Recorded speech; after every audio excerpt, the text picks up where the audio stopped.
one day after Minister of Tourism, Industry and Commerce Unij Walran supported a call for a second international decade for people of African descent.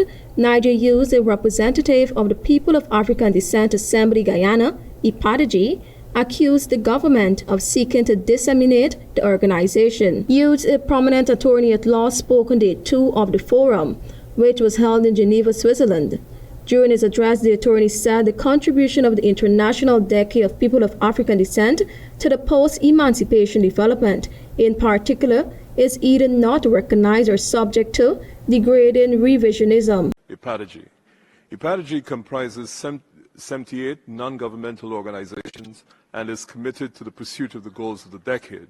However, the government of Guyana seeks to decimate it by defunding the organization without merit or justification. Hughes also drew the attention of the forum to the recent Human Rights Committee hearing on Guyana under the International Covenant on Civil and Political Rights in 2024. The committee remains concerned about the absence of comprehensive anti-discrimination legislation that may extend beyond discrimination in employment, provide full and effective protection against all forms of discrimination prohibited under the covenant, including direct, indirect, and multiple discrimination, unquote. African Guyanese are its daily victims.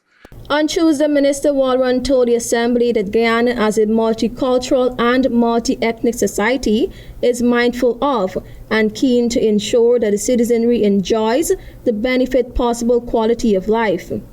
And His Excellency President Irfaan Ali is on record of having added his voice to the call of the need for reparations.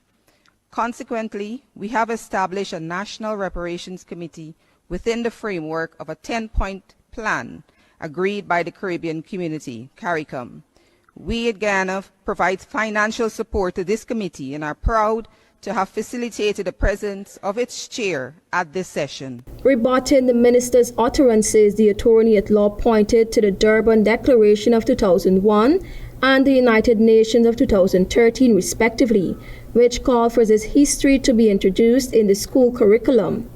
In updating the Assembly, Hughes said, unfortunately, the PPPC government has failed to heed to the United Nations calls. This adds up to systemic discrimination.